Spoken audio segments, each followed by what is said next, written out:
Okay, so in continuation of my previous video regarding aliphatic nucleophilic substitution, and I have given the brief about the role of the substrate, I think, and some sorts of mechanism and reaction profile diagram. Okay, so in this video, I'll try to discuss uh, about the role of the substrate as well, and the role of the nucleophile as well as the solvent, and so without wasting time, let's start. Hello guys, welcome to my YouTube channel. I am Dr. Kamarul Munir, and welcome to this channel chemistry through problem solving. So without wasting time चलो शुरू करते हैं। अभी देखिए, पहले video में ना हमने थोड़ा बहुत जस्ट एक दो एग्जांपल आपको दिखाया था। आज थोड़ा सा डिटेल में, थोड़ा सा लिटिल बिट ऑफ डिटेल में सबस्ट्रेट का रोल क्या है, रोल ऑफ सबस्ट्रेट,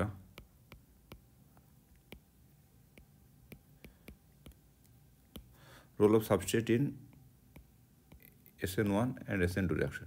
यहाँ पे क्या करेंगे, हम एक दो एग्जांपल दिखाएंगे और कौन सा सबस्ट्रेट में ना SN2 का ट्रेंड ज़्यादा है या SN1 का ट्रेंड ज़्यादा है, ये हम दिखाएंगे। तो इसमें उस केस में आपको समझ में आ जाएगा और हम थोड़ा सा डिस्कस भी करेंगे। बाकी आपका अगर कोई डाउट हो तो प्लीज़ कमेंट सेक्शन में बताइएगा, सो दैट बाद में डिस्कस करते वक्त कुछ भी वीडियो में हम आपका ये प्रॉब्लम जो है वो एड्रेस कर देंगे। ठीक है, देखिए वहाँ पे तो मैंने एक चीज़ बताया था कि SN1 रिएक्शन जो है वो 3 डिग्री कार्बन पे अच्छा होता है, ठीक है ना, देन 2 डिग्री, देन 1 डिग्री।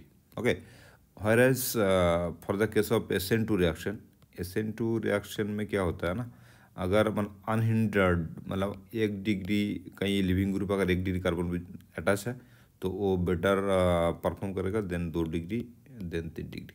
जैसे कि एक बार और आपको एक दिखा देता हूँ एग्जांपल। मान लीजिए ऐसे हो गया हमारा मिथाइल ब्रोमाइड, ठीक है ना। इसके मिथाइल ब्रोमाइड की केस में एंड अगर कंपेयर करेंगे CH3CHBr, मान लीजिए इधर भी एक CH3, ठीक है। तो इन दोनों में से कंपेयर करेंगे तो SN2 रिएक्शन इसमें अच्छा होगा एंड SN1 रिएक्शन इसमें अच्छा होगा, ठीक है ना। वही सेम फंडा जो बताया था, back side hindrance and the stability of the carbocation. Okay, so एक यहाँ पे एक एग्जांपल आपको दिखाता हूँ मैं, और जहाँ से और क्लियरली थोड़ा सा आइडिया होगा। जैसे मान लीजिए एक अगर कंपेरिजन में अगर ऐसा पूछा आपको CH3 CH2Br, CH3 CH2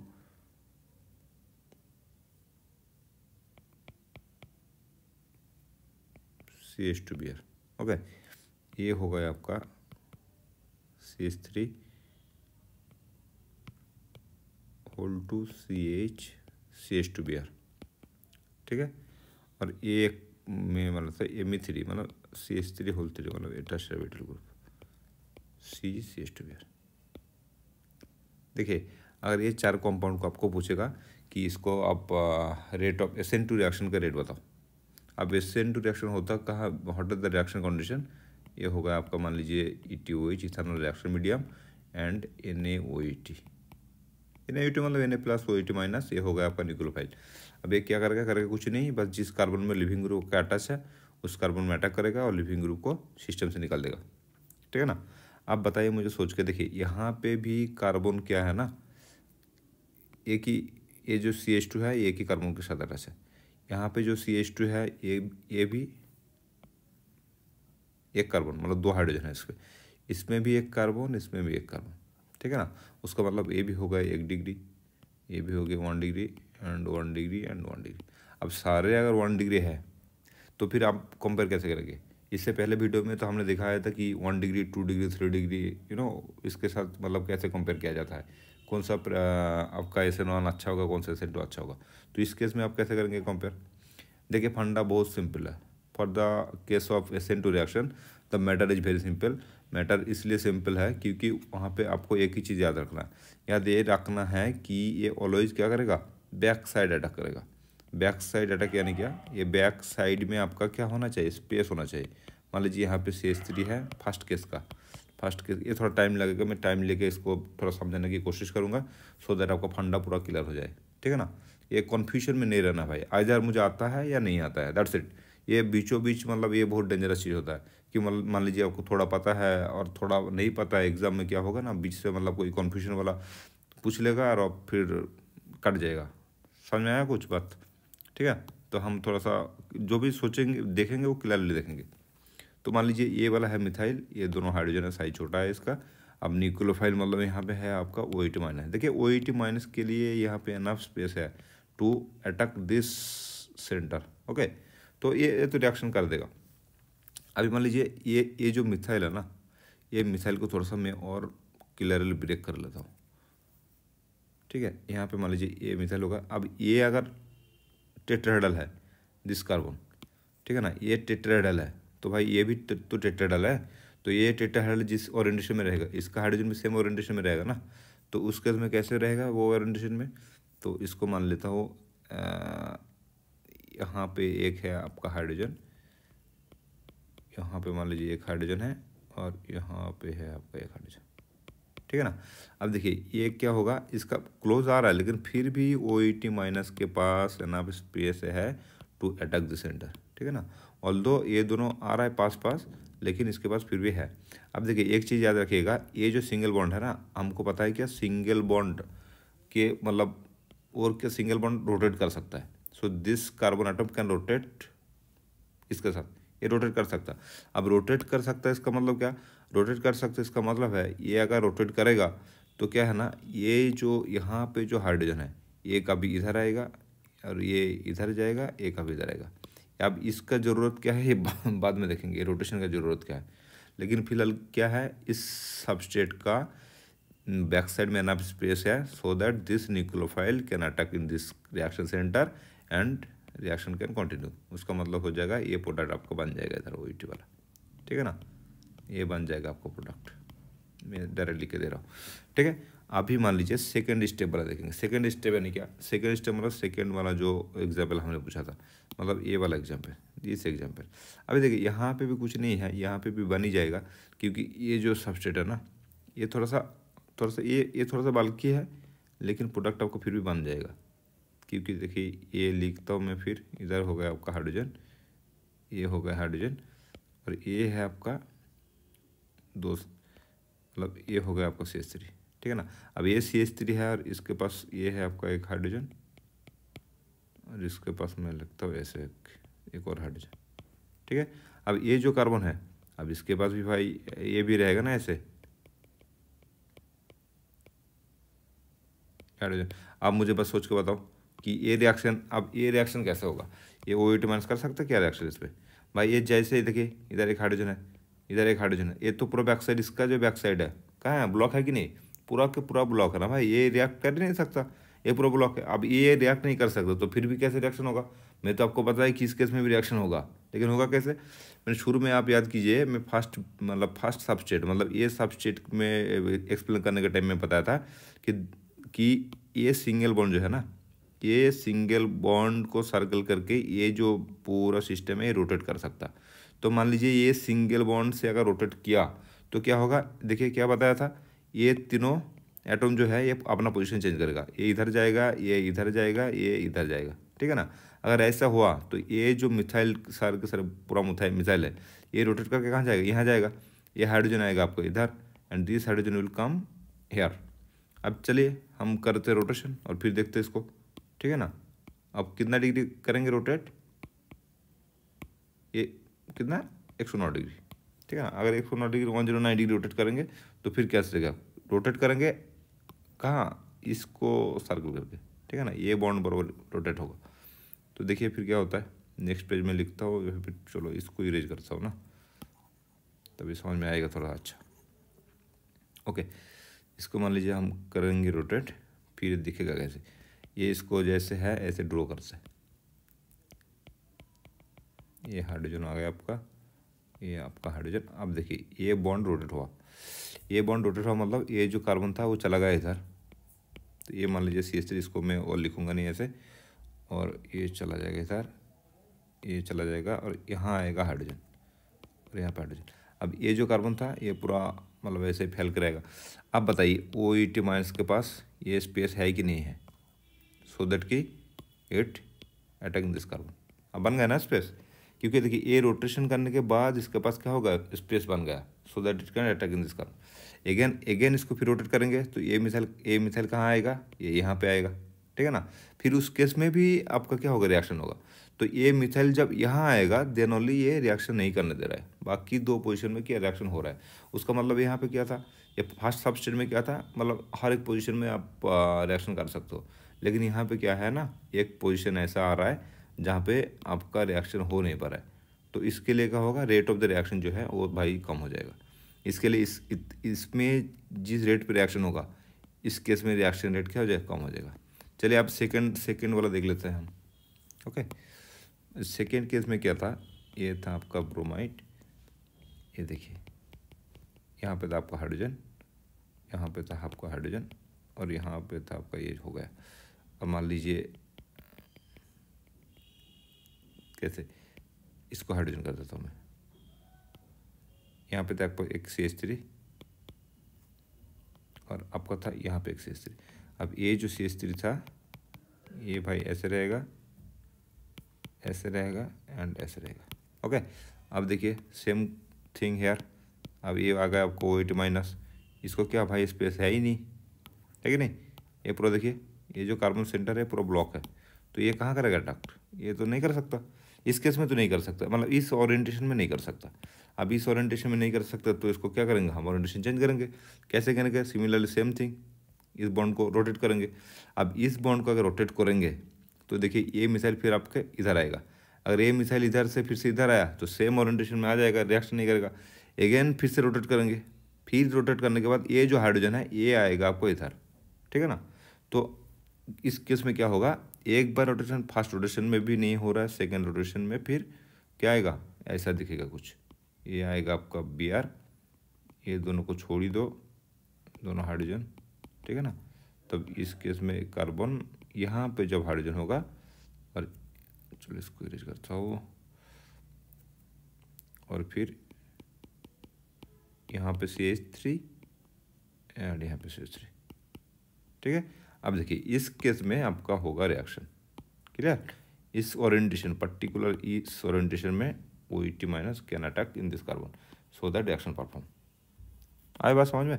तो आप बताओ सोच के, फिर यहाँ पे एक इस केस में, इसके पहले केस में तो अच्छे से रिएक्शन हो रहा था हर एक ओरिएंटेशन में, इस केस में फिर से रेस्ट्रिक्शन आ गया, यहाँ पे और ज़्यादा रेस्ट्रिक्शन आ गया, है कि नहीं, ठीक है। अब फिर लास्ट वाला ऑप्शन हम देख लेते हैं, CmE3CH2Br। अब देखिए ये आ गया कार्बन आपका, ये हो गया आपका Br, ये हो गया आपका हाइड्रोजन, ये हाइड्रोजन, ठीक है। अब देखिए यहाँ पे क्या है ना, तीनों क्या है, मिथाइल है,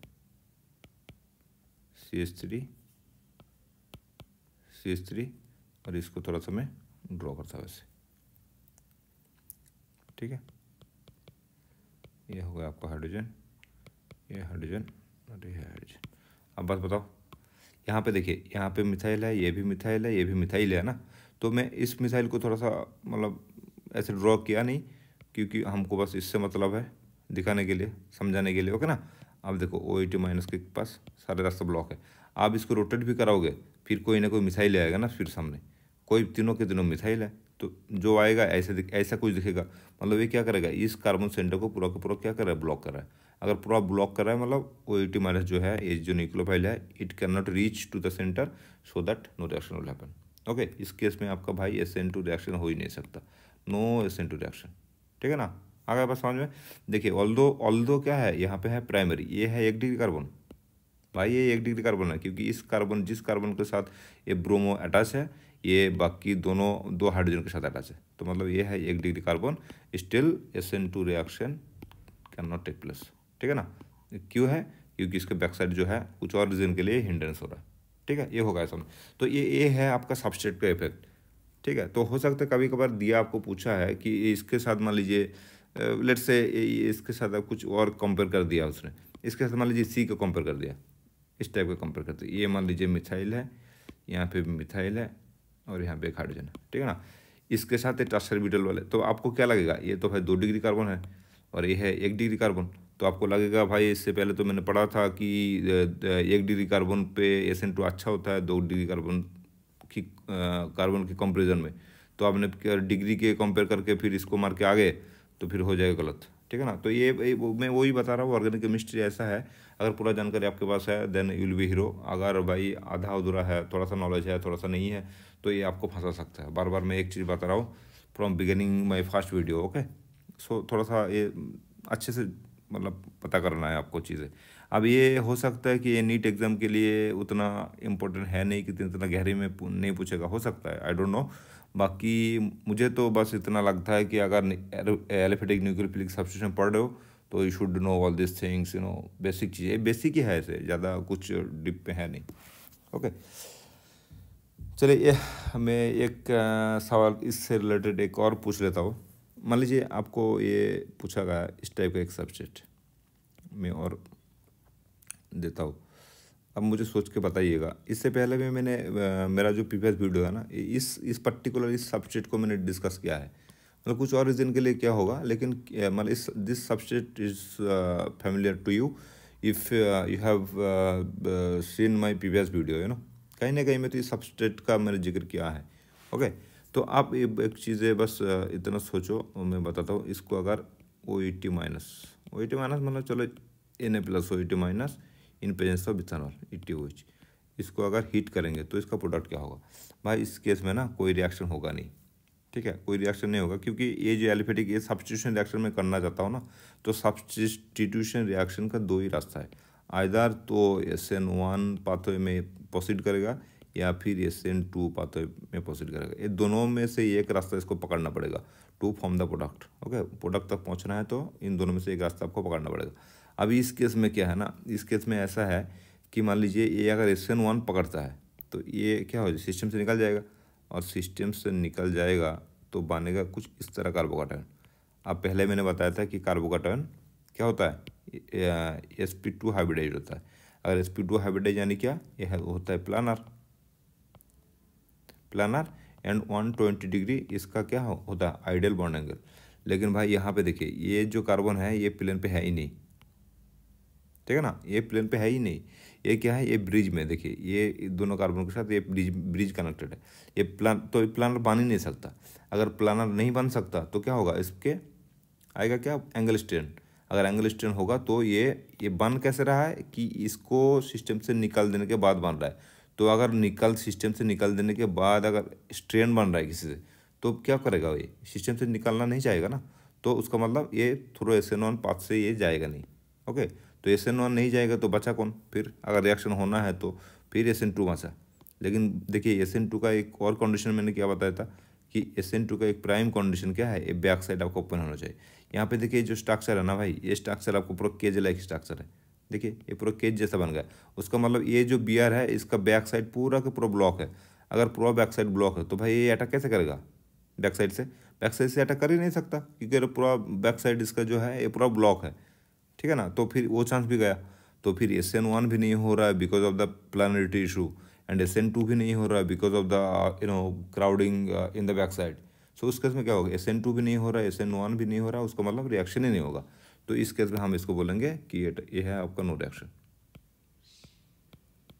ठीक है।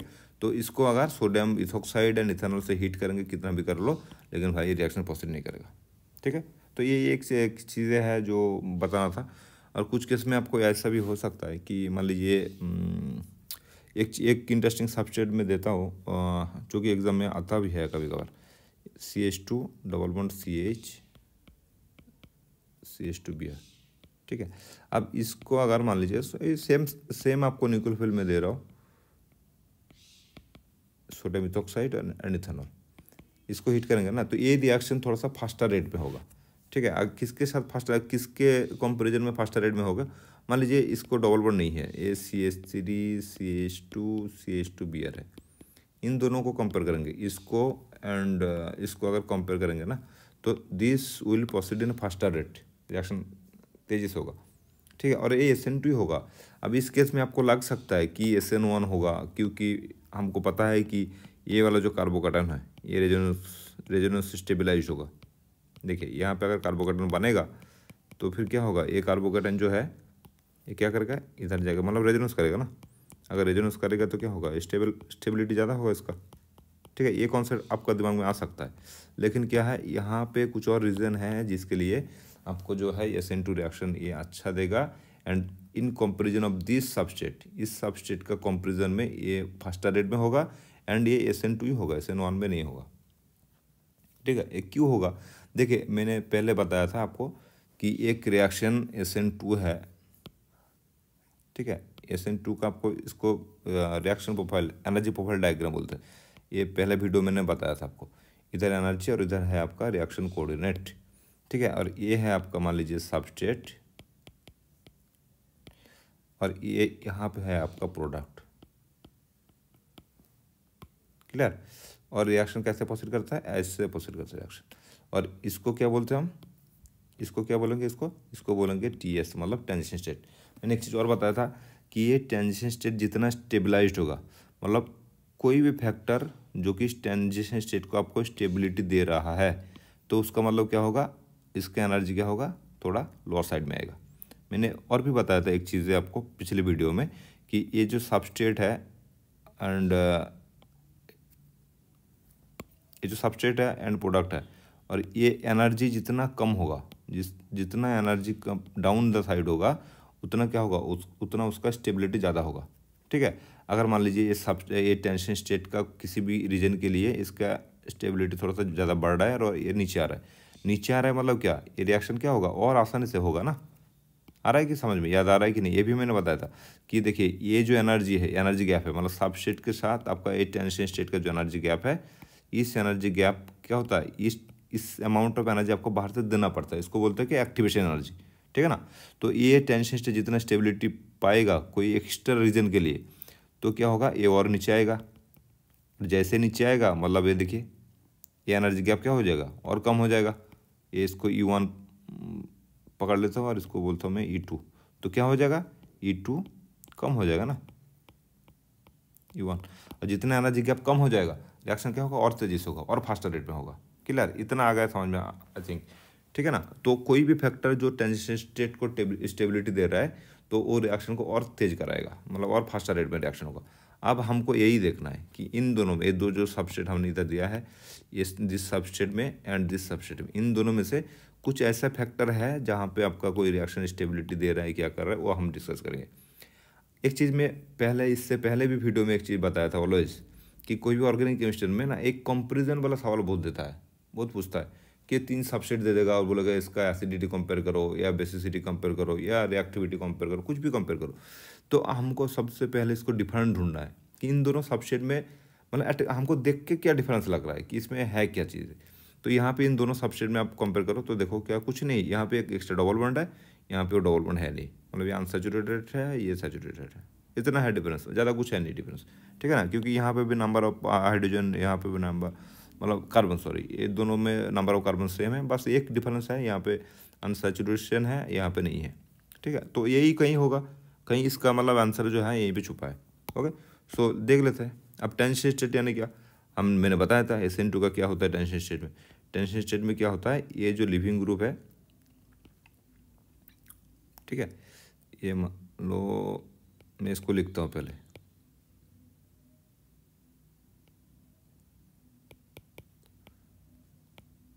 ये है कार्बन। ठीक है, अब ये भाई था कैसा है, ऐसे, क्योंकि डबल बॉन्ड है, तो यहाँ पे है आपका एक हाइड्रोजन। ठीक है, ये है आपका डबल बॉन्ड, ये हो गया आपका। ठीक है, चलिए ये है आपका सबस्ट्रेट। अब देखिए हमने क्या बताया, SN2 रिएक्शन में ना ये OET माइनस एक ऑर्बिटल है, तो यार ये जो कार्बन है इसको मैं ऑर्बिटल में ऐसे ब्रेक कर देता हूँ।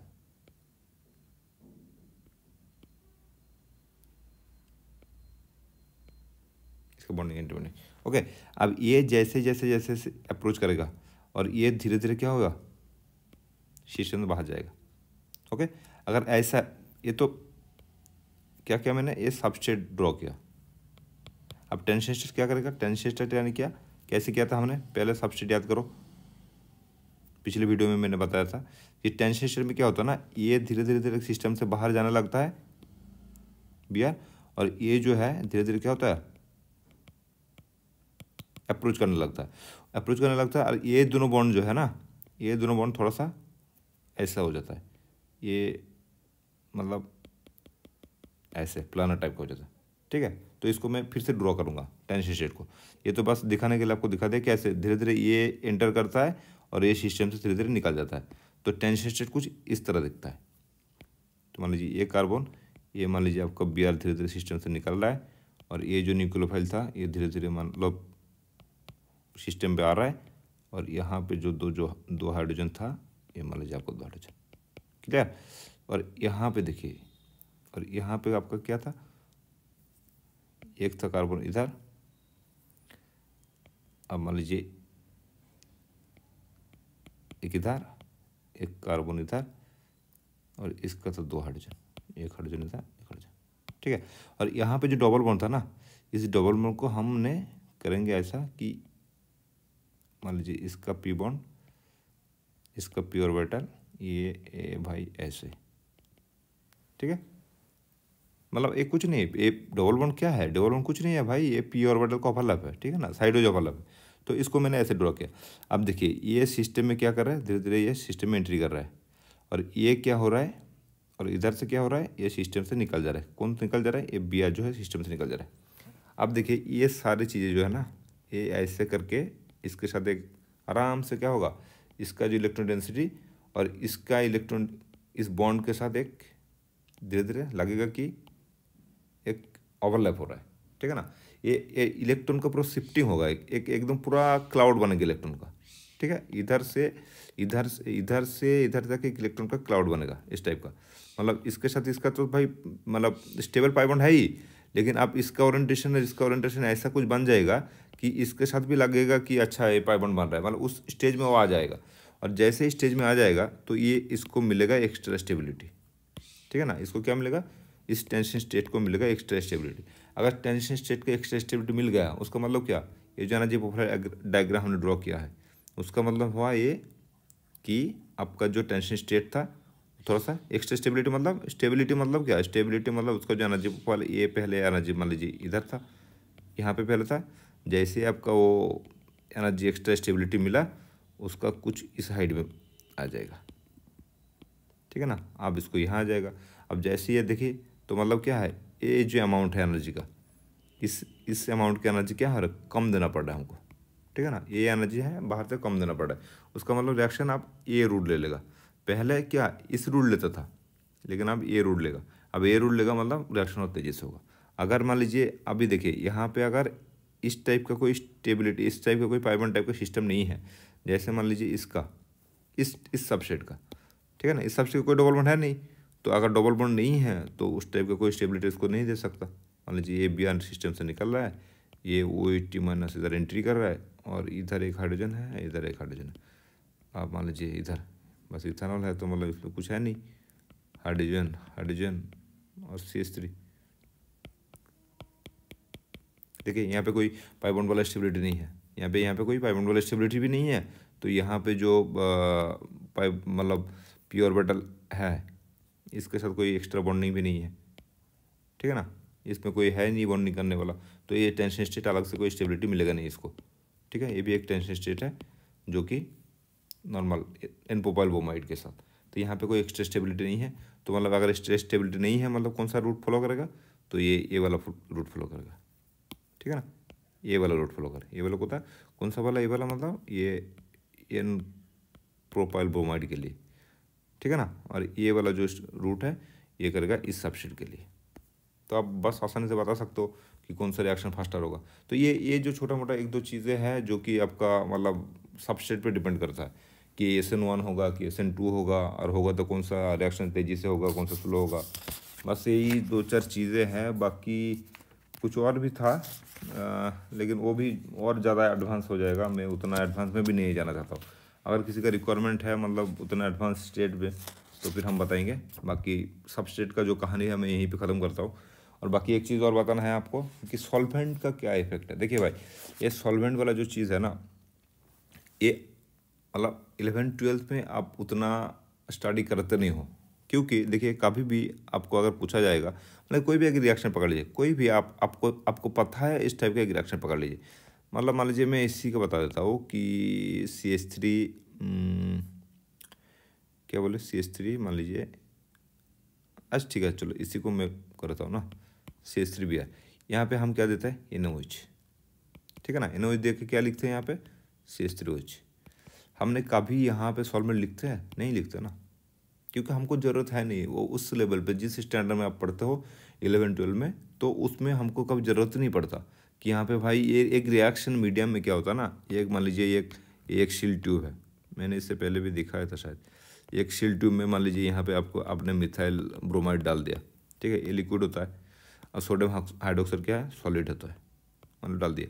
अब मान लीजिए एक 1:1 रेशियो में डाला, कि चलो ये थोड़ा 1:1.5 रेशियो में डाला, लेकिन भाई अब सोडियम हाइड्रोक्साइड ज़्यादा है, सॉलिड है, पैलेट जैसा है, और यहाँ पे थोड़ा सा लिक्विड है कि मिथानॉल है। अब ये रिएक्शन करेगा, तो ये रिएक्शन करने के लिए ना ये होमोजीनस होना पड़ेगा, मतलब इसको डिजोल्व, मतलब कोई भी एक चीज़ इसमें डालना है जो कि रिएक्शन में पार्टिसिपेट तो करेगा, लेकिन ये मतलब रिएक्शन में पार्टिसिपेट नहीं करेगा, लेकिन इन दोनों को क्या करना है, रिएक्शन करने में वो सहायता करेगा, ठीक है ना। तो ये उसी को बोलते हैं सॉल्वेंट। वो क्या करता है ना, इसी को भी अपने अंदर डिजोल्व कर लेता है, इसको भी डिजोल्व कर लेता है, और फिर एक पूरा का पूरा एक लिक्विड बनेगा। बनने के बाद आप बाहर से हीट करोगे और फिर होगा रिएक्शन, ठीक है, वो है सॉल्वेंट।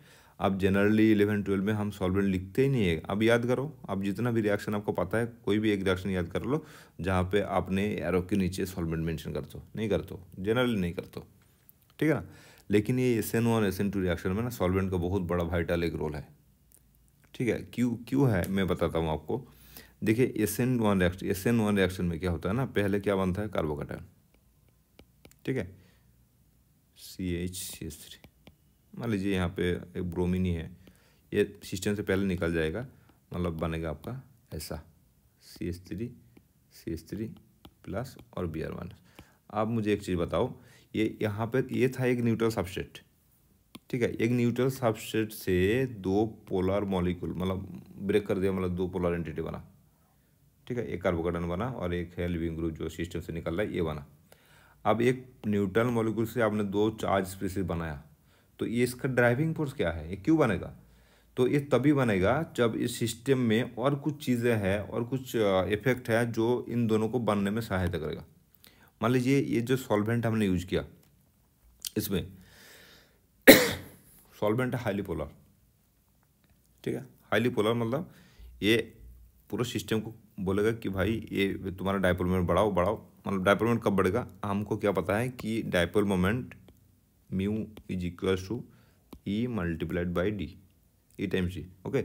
डी मतलब है ये इसका जो चार्ज और इसका जो चार्ज है, दोनों को बीच में डिस्टेंस, मतलब चार्ज सेपरेशन, और E का मतलब इन दोनों का चार्ज है। तो डिस्टेंस जितना बढ़ेगा क्या होगा, म्यू बढ़ेगा, तो ये क्या करेगा, मतलब बॉन्ड पोलरिटी बढ़ाएगा।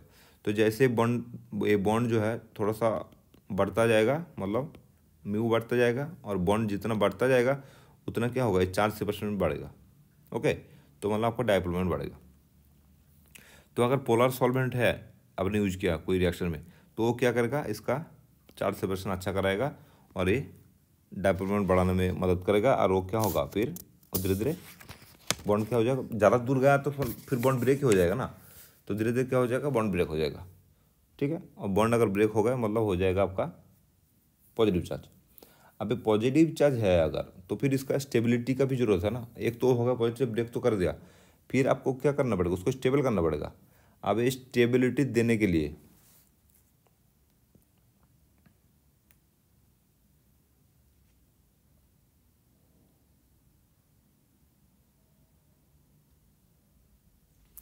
ठीक है, तो स्टेबिलिटी देने के लिए क्या सॉल्वेंट का और एक रोल हो।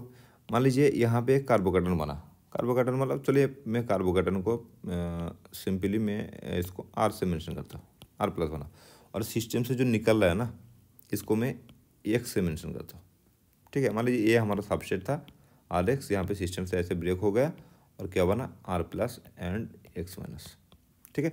अब देखिए अगर मान लीजिए एक पोलर सॉल्वेंट, सबसे पोलर सॉल्वेंट तो पानी होता है, वाटर इसका कुछ μ78 के आसपास कुछ होता है, ठीक है, मैं एक्चुअल डेटा मुझे याद नहीं है, लेकिन मान लीजिए इतना कुछ होता होगा। सबसे पोलर सॉल्वेंट है वाटर, तो ये क्या करेगा ना, आप देखिए वाटर के पास क्या है, लोन पेयर है ऑक्सीजन में, तो ये जो आपका कार्बोकेटन वाला ना, इसका चारों ओर क्या हो जाएगा, ऐसे वाटर मॉलिक्यूल इसको पूरा पकड़ेगा ऐसे।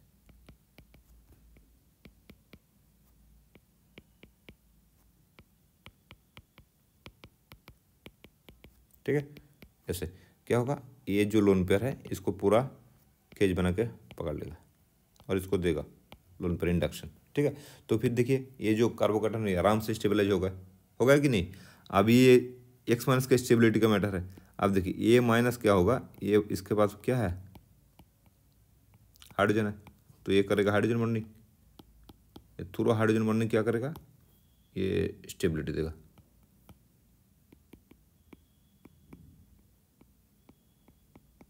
ये देखिए, ठीक है, ये बस चीज़ें ध्यान रखिएगा। ठीक है, तो ऐसे स्टेबिलिटी देगा। देखिए यहाँ पे कार्बोकेटन को भी स्टेबिलिटी दे रहा है, यहाँ पे जो एनायन है उसको भी स्टेबिलिटी दे रहा है, तो इन दोनों को स्टेबिलिटी दे रहा है। उसका मतलब ये RX को आसानी से ब्रेक करने की क्या करेगा, कोशिश करेगा। उसको बाहर से बोलेगा भाई तुम ब्रेक हो जाओ, हम हैं तुम्हारे साथ। ठीक है, अगर पोलर पोर्टिक सॉल्वेंट है तो। अगर मान लीजिए पोलर पोर्टिक नहीं हुआ सॉल्वेंट, मान ली पोलर एप्रोटिक हो। अब ये पोलर पोर्टिक क्या होता है, पोलर एप्रोटिक क्या होता है, ये थोड़ा सा आपको समझना है। ठीक है, ये थोड़ा सा समझना है, पोलर पोर्टिक या पोलर एप्रोटिक क्या है। देखिए पोलर प्रोटिक मतलब है हाइड्रोजन, प्रोटॉन। ठीक है, पोलर मतलब जो कोई भी सॉल्वेंट हो जिसका डायप्लोमेंट है। अब ये बॉन्ड पोलरिटी तो अब होता है ना, जो अब कोई भी मतलब मान लीजिए एक इलेक्ट्रॉन, दो एलिमेंट के साथ इलेक्ट्रॉन नेगेटिविटी का डिफरेंस है। ठीक है, मान लीजिए ए एंड बी, इन दोनों का इलेक्ट्रोनेगेटिविटी डिफरेंस है, तो ये जो बॉन्ड कर रहा है इसका बॉन्ड क्या होगा, जिस एलिमेंट की इलेक्ट्रोनेगेटिविटी ज़्यादा है उसका तो और जाएगा, और जो इलेक्ट्रोपॉजिटिव एलिमेंट है उससे दूर जाएगा, तो ये बनेगा आपका डायपोलोमेंट। ठीक है ना, ये बनेगा आपका डायपोलोमेंट, तो ये पोलर बन जाएगा फिर। अब ये पोलर पोर्टिक यानी क्या, मतलब जैसे मान लीजिए इथानॉल CH3 मिथानॉल OH, ये तो डायपोलोमेंट है इसमें। ठीक है, ये तो डेल्टा माइनस है, तो ये डायपोलोमेंट एक है इस ओर, एज वेल एज ये जो इलेक्ट्रोनेगेटिव एलिमेंट है ना, इसके साथ एक प्रोटॉन अटैच है, तो इसको बोलेंगे हम पोलर पोर्टिक सॉल्वेंट। ठीक है, आया बात समझ में। अब पोलर एप्रोटिक क्या है कि सॉल्वेंट पोलर है, लेकिन उस बॉन्ड इसके साथ कोई, मान लीजिए ये है आपका एसिटोनाइट्राइल, इसमें क्या है, देखिए ये इलेक्ट्रोनेगेटिव है नाइट्रोजन, ठीक है ना, और कार्बन, तो मतलब इसका बॉन्ड डायपोलोमेर इधर है, इसका म्यू है अच्छा वैल्यू है एंड ग्रेटर देन 0, लेकिन ये जो इलेक्ट्रोनेगेटिव एलिमेंट है इसमें कोई हाइड्रोजन अटैच है नहीं। ठीक है ना, इस इलेक्ट्रॉन एलिमेंट में कोई अटैच हाइड्रोजन नहीं है, तो इसको हम बोलेंगे पोलर एप्रोटिक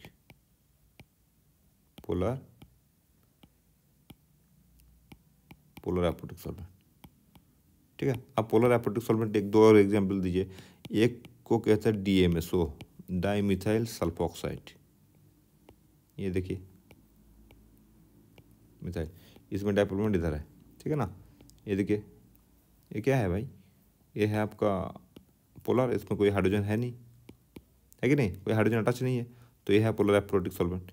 लेकिन एक DMF करके है, DM डाइमिथाइल फॉर्मामाइड, एलन डाइमिथाइल फॉर्मामाइड, मतलब HCONMe2। देखिए यहाँ पे प्रोटॉन तो है, लेकिन ये आपका ये पोलर एलिमेंट के साथ अटैच नहीं है, ऑक्सीजन के साथ बना और नाइट्रोजन के साथ अटैच नहीं है, ये है अटैच किसके साथ, कार्बन के साथ, तो इसको भी बोलेंगे पोलर एप्रोटिक सॉल्वेंट।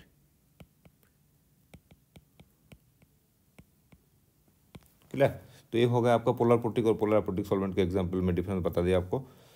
अब पोलर पोर्टिक सॉल्वेंट है मतलब जो आपका क्या कर रहा है, देखिए मतलब कैटायन को, मतलब कार्बन कैटायन को एंड एनायन दोनों को स्टेबिलिटी दे रहा है। अगर सॉल्वेंट पोलर पोर्टिक हो जाए, एप्रोटिक हो जाएगा, उस केस में क्या होगा, ये क्या करेगा, पोलर सॉल्वेंट है मतलब क्या है, देखिए यहाँ पे लोन पेयर है, यहाँ पे लोन पेयर है, देखिए यहाँ पे भी लोन पेयर है कि नहीं, हर पोलर एटम पे तो लोन पेयर है। अगर ये लोन पेयर क्या करेगा आपको, जैसे ये वाटर मॉलिक्यूल आपको इधर स्टेबिलिटी दे रहा था, यहाँ पे स्टेबिलिटी दे रहा था। सेम चीज़ पे कार्बोकार्बन को क्या करेगा, स्टेबिलिटी देगा। लेकिन ये क्या करेगा, एक्स माइनस, ये जो उधर से न्यूक्लियोफाइल जब लिविंग ग्रुप निकल रहा है ना, उसको स्टेबिलिटी नहीं दे सकता। उसको अगर स्टेबिलिटी नहीं दे सकता तो फिर ये SN1 रिएक्शन होगा नहीं, ठीक है ना। तो SN1 रिएक्शन के लिए भाई दोनों का स्टेबिलिटी जरूरी है। क्लियर। अब देखिए, अब ठीक है ना, दोनों की स्टेबिलिटी जरूरी है। अब SN2 रिएक्शन में कैसा होता है, SN2 रिएक्शन में मान लीजिए होता है आपका ऐसा है, एक कार्बन हो गया, ये मान लीजिए लिविंग ग्रुप, और लिविंग ग्रुप यानी चलिए ब्रोमीन ही कर देता हूँ, ठीक है, हाइड्रोजन। अब ये मान लीजिए आपका न्यूक्लियोफाइल, अब ये क्या करेगा, सेंटर में अटैक करेगा और Br निकल जाएगा।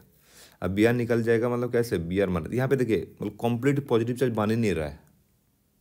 गौर से देखिए, कंप्लीट पॉजिटिव बन रहा है यहाँ पे, नहीं बन रहा भाई। यहाँ पे कंप्लीट पॉजिटिव चार्ज बन ही नहीं रहा है। यहाँ पे क्या बन रहा है, ओनली नेगेटिव चार्ज, ठीक है। तो ओनली नेगेटिव चार्ज बन रहा है।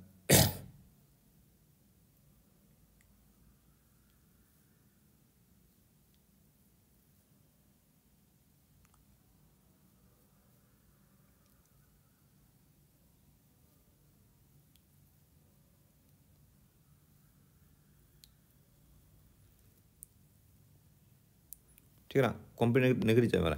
एक चीज़ और आपको बताना चाहता हूँ मैं यहाँ पे इस केस में, देखिए ये जो न्यूक्लियोफाइल है, ये जो न्यूक्लियोफाइल है ना, ये न्यूक्लियोफाइल देखिए दो नेगेटिव चार्ज का यहाँ पे है। एक तो न्यूक्लियोफाइल होगा और ये जो सिस्टम से लिविंग ग्रुप निकल गया, ये जो न्यूक्लियोफाइल है, ये न्यूक्लियोफाइल के साथ काउंटर क्या है, एक तो कैटायन है।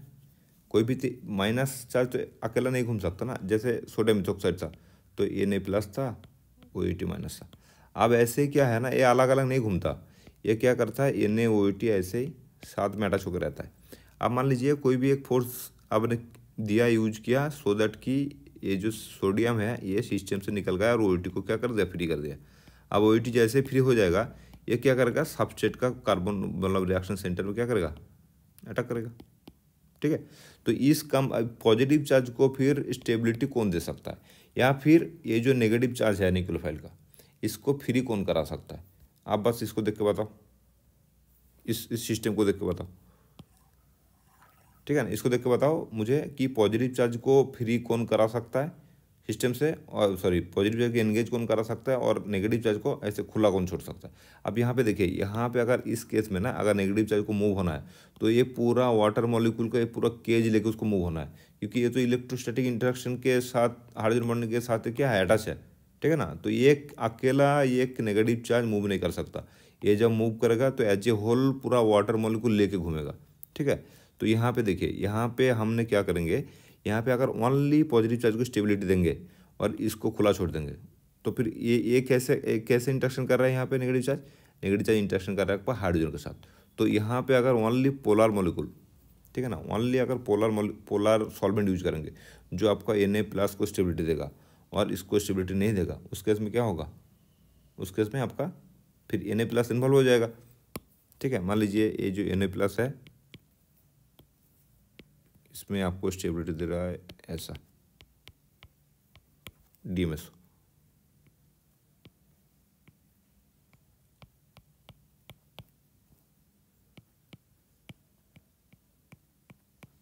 ठीक है ना, ऐसे दे रहा है।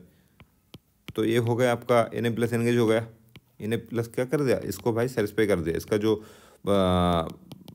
मतलब इलेक्ट्रॉन का कमी था, ये जो लोन पे था, लोन पे देकर इसको सेटिस्फाई कर दिया। अब क्या होगा, इसको जैसे सेटिस्फाई कर दिया, OH- क्या होगा, फ्री हो गया। कैसे फ्री होगा, आपको सबस्ट्रेट के साथ रिएक्ट करने के लिए। अब देखिए, ये तो पोटिक सॉल्वेंट है नहीं, ये पोलर है लेकिन एपोटिक सॉल्वेंट। अगर एपोटिक सॉल्वेंट है मतलब ये OH- फ्री है टू अटैक दिस सेंटर, ठीक है ना। तो SN2 रिएक्शन पोलर एपोटिक सॉल्वेंट में अच्छा होता है, और SN1 रिएक्शन क्या होता है, पोलर पोटिक सॉल्वेंट में अच्छा होता है। क्लियर, ये चीज़ें बस याद रखिएगा। अब ज़्यादा तो कुछ 11, 12 या नीट में तो मैं देखा नहीं कभी भी क्वेश्चन पेपर में पूछते हुए, लेकिन जो कि मैं एलिफेटिक न्यूक्लियोफिलिक सबस्ट्रेट में पढ़ा रहा हूँ तो मुझे लगा कि इसका थोड़ा सा यूज में बता देता हूँ, सो दैट अगर कभी भी पूछ ले तो बता सकता है। एक चीज़ और भी मुझे बताना है, जो कि देखिए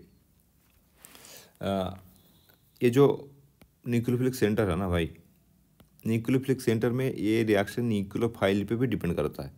कैसे डिपेंड करता है, देखिए ये न्यूक्लियोफाइल जो है ना, टेक्निकली ये इसका जो इलेक्ट्रॉन डेंसिटी है, ये इलेक्ट्रॉन डेंसिटी ये थोड़ा सा ऐसे क्या होता है, ऐसे ऐसे बेंड होता है ऐसे, ये डेंसिटी थोड़ा सा पुश कर देता है कहाँ की तरफ, मतलब रिएक्शन सेंटर की तरफ। और यहाँ पे देखिए, यहाँ पे अगर मान लीजिए ये बॉन्डेड है लिविंग ग्रुप के साथ, ठीक है ना, यहाँ पे मतलब ये अगर बॉन्डिंग ऑर्बिटल है ना, तो ये छोटा सा इसका एंटी बॉन्डिंग ऑर्बिटल रहता है। और ये जैसे ही मान लीजिए इसको पकड़ लेगा ना, तो ये इलेक्ट्रॉन पूरा इधर शिफ्ट हो जाएगा और ये इसको फिर रिपल्सन स्टार्ट हो जाएगा एंटी बॉन्डिंग में, जैसे इलेक्ट्रॉन जाएगा रिपल्सन स्टार्ट हो जाएगा, ये खुल जाएगा फिर, मतलब इस टाइप कुछ होता है। तो ये ऑर्बिटल को उसके लिए क्या होना है, आपको पोलराइज होना है, ठीक है। अब पोलराइज कब होगा, इसका मान लीजिए एक क्या ये बोले आपको, चलिए एक बॉल है छोटा सा, एयर बबल ही पकड़ लीजिए। अगर ये बबल छोटा है तो इसको आपने ज़्यादा ऐसे पोलराइज नहीं कर सकते।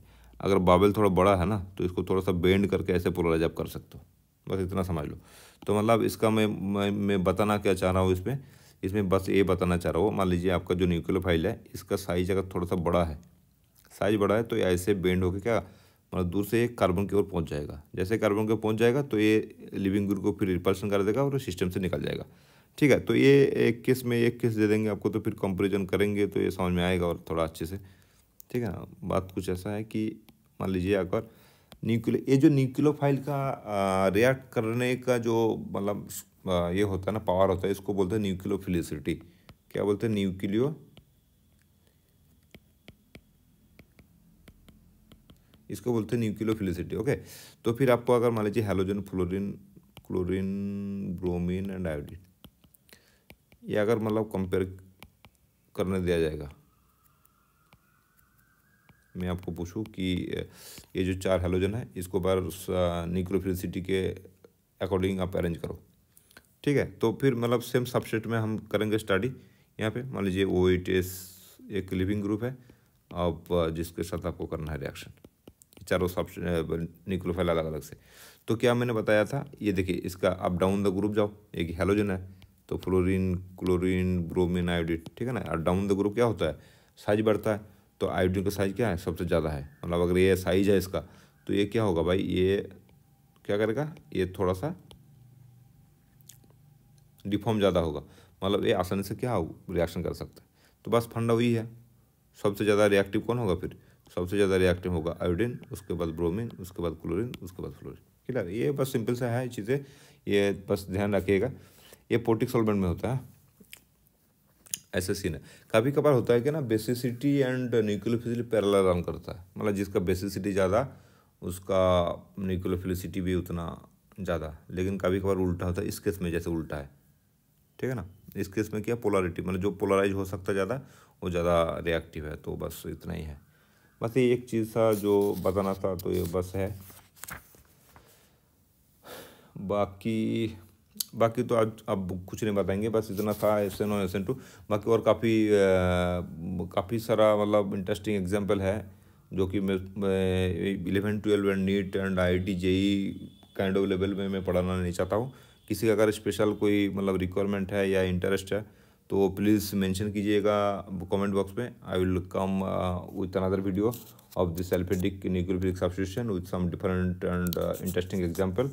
एंड एक चीज़ और है, नेबरिंग ग्रुप पार्टिसिपेशन, ठीक है ना। एक चीज़ है नेबरिंग ग्रुप पार्टिसिपेशन करके, जो कि आपका SN2 रिएक्शन को ज़्यादा हेल्प करता है, ज़्यादा फास्टर करता है, ठीक है ना। वो भी मैं बताऊंगा नहीं कुछ भी, तो मैं आज यहीं पे ख़त्म करता हूँ। So thank you very much यार, thank you for watching this video, okay. I hope I will come some other video in the next time. And I am planning, I thought कि एलिमिनेशन रिएक्शन स्टार्ट करेंगे next video में, क्योंकि elimination reaction SN1 SN2 reaction के साथ साथ elimination parallel चलता है। कभी भी मतलब SN1 या SN2 रिएक्शन 100% नहीं होता, उसके साथ कभी मतलब 4-5% प्रोडक्ट आपको रिएक्शन कंडीशन के डिपेंड करके एलिमिनेशन भी होता है। तो इसके साथ साथ एलिमिनेशन रिएक्शन पढ़ाना जरूरी लग रहा है मुझे। सो नेक्स्ट वीडियो में एलिमिनेशन रिएक्शन लेके आऊँगा। और बहुत कुछ चीज़ें छूट रहा है भाई SN1 SN2 रिएक्शन में ना, एलिफेटिक न्यूक्लियोफिलिक सब्स्टिट्यूशन। बिकॉज मतलब अगर 11-12 को सामने रख के मैं थोड़ा सा ये वीडियो बना रहा हूँ, तो उस केस में मुझे छोड़ना भी पड़ रहा है। Otherwise there are lot of things to discuss. अगर किसी का इंटरेस्ट हो तो प्लीज़ मेंशन कीजिएगा कमेंट बॉक्स में, I will come another video. Okay, thank you guys, thank you very much.